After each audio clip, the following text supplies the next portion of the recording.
मैं उन्हें छोड़ूंगा नहीं, जिन्होंने मुंबई और पुणे हाईवे के बारे में खबर दिखाई है, बिल्कुल ठीक है।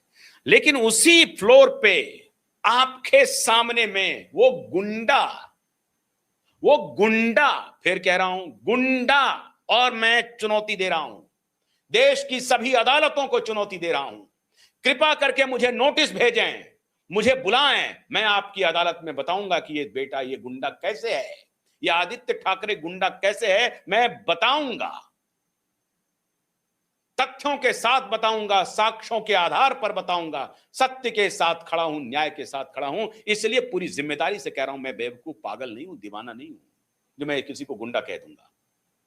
मैं कह रहा हूं तो पूरी जिम्मेदारी से कह रहा हूं, ये गुंडा on the floor of the house आंख दिखा रहा है, ऐसे ऐसे कर रहा है, ऐसे ऐसे कर रहा है।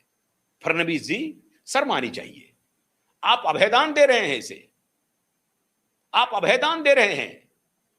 कोई बात नहीं है, आप शिशुपाल की तरह सौमा गाली सुन रहे थे तो ये सौमा गाली हो गया। मैं मानता हूं कि चलिए ये शिशुपाल की तरह सौमा गाली दे दिया इसने, तो सौमा गाली दे दिया तो आप कर रहे हैं, ऐसा नहीं है। अदालत करेगी, अदालत करेगी, आप नहीं करेंगे फिर भी। अब लेकिन अब मैं आपसे पूछ रहा हूं ना, इस व्यक्ति को आप इस तरह से, ये व्यक्ति सदन के फ्लोर पर आपको उंगली दिखा रहा है, भारतीय जनता पार्टी के तमाम नेताओं को उंगली दिखा रहा है, धमकी दे रहा है, देख लूंगा कि धमकी दे रहा है, सदन में खड़ा होकर के ये 2 टके का नेता सदन में खड़ा होकर के धमकी दे रहा है। बाला साहब ठाकरे का पोता होने का क्या मतलब है? आप इस तरह से करेंगे, सदन में धमकी देंगे, देख लेंगे, और उसके बारे में आप हम जैसे पत्रकारों से अपेक्षा करेंगे कि मैं उन्हें कहूं कि आज आदित्य जी सदन में आए और आज बड़े गुस्से में थे आदित्य जी, उन्होंने आज भारतीय जनता पार्टी का बहुत बहुत बहुत बहुत बुरा कहा, आदित्य जी आज बड़े गुस्से में थे, आदित्य जी ने आज अपने गुस्से का इजहार किया। आप ये चाहते हैं कि मैं इन लच्छेदार शब्दों का इस्तेमाल करूं इस गुंडा विशेष के लिए कि आज आदित्य जी आए, क्यों? क्योंकि वो बाला साहब ठाकरे के पोते हैं, इसलिए मैं उन्हें ये कहूं कि आज आदित्य जी आए हैं, आदित्य जी ने बड़ा अच्छा काम किया है, उन्होंने फडणवीस को उंगली दिखाई है, उन्होंने भारतीय जनता पार्टी को उंगली दिखाई है, धमकाया है, गुस्से का इजहार किया है। मैं ऐसे बोलूं कि गुस्से का इजहार, धमकाऊंगा कुछ नहीं, गुस्से का इजहार किया है, आदित्य ठाकरे जी ने गुस्से का इजहार किया है, मैं ऐसा बोलूं। आप ये चाहते हैं? कोई चाहता है क्या? देश का एक भी नागरिक ये नहीं चाहता है। और आज हमारे सारे दर्शक कमेंट में भी लिखेंगे, ये बताएंगे कि इस व्यक्ति के लिए किस भाषा का और किस शब्द का, किस तरह का आचरण होना चाहिए। तो ये व्यक्ति उंगली दिखाया, धमकाया, भारतीय जनता पार्टी को देख लेने की धमकी दी। अब जो तीसरी कहानी है मित्रों, जो मैंने कहा कि तारीख कैसे आगे गिरफ्तारी की, तो 15 वो तो हो ही गई। किशोरी पेडनेकर याद है ना आपको? किशोरी पेडनेकर याद कीजिए। ये किशोरी पेडनेकर वही थी जो इनको, सतीश साल्यान को उनके घर से ला करके रूपाली चकनकर के ऑफिस में ले जाने वाली थी। चपनकर या चकनकर जो भी है, रूपाली चपनकर। रूपाली चकनकर के घर में, ये देखिए उंगली देखिए, ये किस तरह से चिल्ला रहा है, ये देख रहे हैं? देखिए, देख रहे हैं? ये चुने हुए प्रतिनिधि हैं, ये लॉ मेकर्स हैं, ये वहां पर कानून बनाते हैं राज्य की, ये लॉ मेकर्स।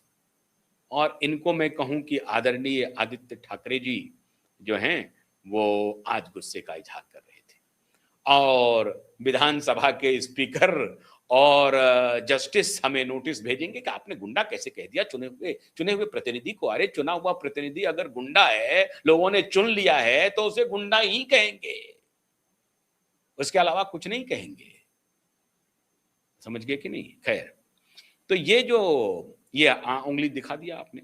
तो किशोरी पेडनेकर मोहतरमा जो हैं, उनके साथ 3 एमएलए खबर है। मैंने कहा यह 14 टूटने की कगार पर है। तो 3 एमएलए जो हैं, ये किशोरी पेडनेकर के साथ एमएलए और बाकी और नेता, मतलब बहुत सारे नेता थे, एमएलए भी थे, नहीं थे, और भी कुछ लोग होंगे। ये सारे लोग चले गए विधान भवन में श्रीमान देवेंद्र फडणवीस से मुलाकात करने के लिए, और कहने के लिए गए कि मॉनसून में क्या किया जाए, कैसे किया जाए, इसकी व्यवस्था थोड़ी सी की जाए, ठीक की जाए, इसको करना चाहिए, मामला गड़बड़ा रहा है। हाँ, तो हमने देखिए कि बीभत्स बलात्कारी और इसको किस तरह से बचाया था, जो भी है। तो अब जो है किशोरी पेडनेकर और बाकी नेताओं के बारे में खबर आ रही है कि ये पाला बदल सकती है, ठाकरे का साथ छोड़ सकती है। खबर है, पोस्ट मैं नहीं कर रहा हूं। किशोरी पेडनेकर ने मुझे फोन नहीं किया है। किशोरी पेडनेकर का सिर्फ चर्चा है कि Kishori Pednekar along with other political leaders of Shiv Sena UBT में ज्वाइन भारतीय जनता पार्टी, में ज्वाइन। अब कौन किधर जाएगा ये तो समय आने पर पता चलेगा। लेकिन तीन जो खबर है कि किशोरी पेडनेकर और बाकी जो अन्य नेता हैं, ये सब उनसे मुलाकात कराए हैं। ये तय हो जाएगा कि भारतीय जनता पार्टी में आना है या शिंदे साहब में जाना है। अब ये भी खबर है कि किशोरी पेडनेकर और जो बाकी लोग मिलने के लिए गए हैं, वो एक ऐसे ही मुलाकात है और कोई खास बात नहीं है।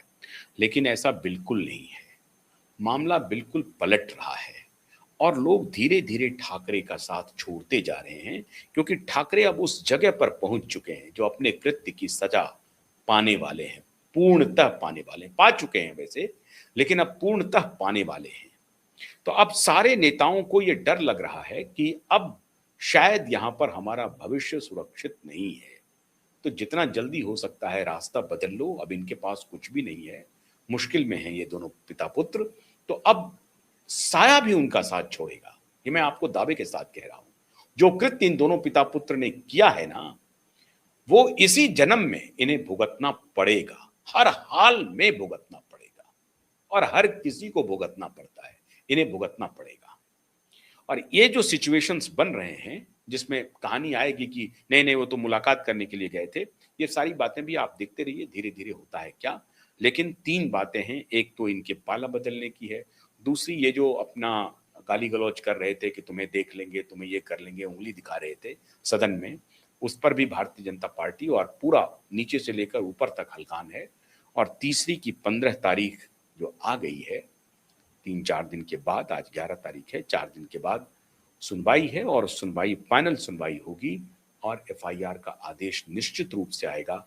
ऐसा मुझे यकीन है कि ये सुनवाई अब आगे नहीं बढ़ेगी और एफआईआर की तारीख निश्चित रूपेण आएगी। इंतजार कीजिए, गिरफ्तारी की तारीख करीब है। बहुत बहुत शुक्रिया, नमस्कार।